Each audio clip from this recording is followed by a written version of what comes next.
lived a small bluebird named Nino. His feathers were the color of the morning sky, and his eyes sparkled like dewdrops in the sun. Nino was not the biggest bird in his flock. He wasn't the fastest flyer, and he didn't sing the loudest songs. But Nino had something very special. He had a big, beautiful dream. More than anything in the world, Nino wanted to touch a cloud. Every morning, while the other birds chirped and searched for berries, Nino would flap his wings and fly straight up, higher than the trees, higher than the hills, trying to reach the sky. But the clouds were always too far away.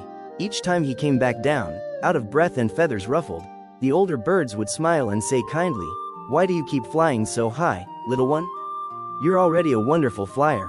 And every time, Nino would puff out his tiny chest and say, "Because the clouds are waiting for me." The other birds didn't laugh at him. They liked Nino, but they didn't believe a bird so small could fly that high.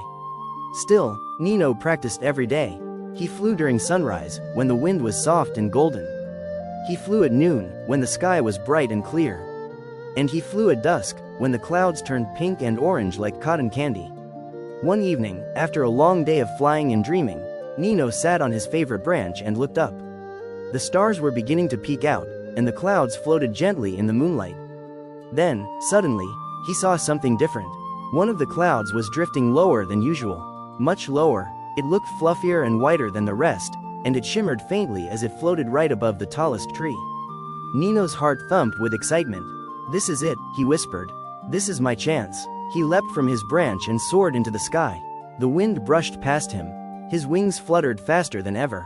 He passed the tallest trees, then the ones below them. He passed a startled owl and a sleepy squirrel. His little wings ached. The wind pushed harder the higher he flew. But he didn't stop. Higher and higher he climbed, until the whole meadow looked like a patchwork quilt below him. Just when he thought he couldn't go any farther, a cool mist touched his beak. Nino blinked. He was in the cloud. It was soft and damp like morning fog, and it sparkled with tiny drops of silver light. He couldn't hold it in his claws or sit on it like a branch, but he could feel it around him, like a hug from the sky itself. He closed his eyes and let out a small, joyful chirp. He had done it. Nino had touched a cloud. After a moment, he slowly glided back down, gently twirling through the air like a falling leaf. He was tired, but his heart felt lighter than air. When he returned to the meadow, the other birds were waiting. They had watched him fly higher than any of them ever had. "Did you really touch a cloud?" asked an old robin. Nino nodded with a sleepy smile.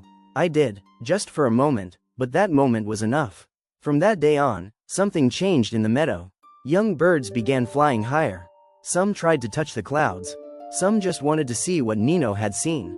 Even the older birds began to look up with a little more wonder in their eyes. And as for Nino, he still flew every day. Not to prove anything, but because the sky was full of stories, and he wanted to hear them all.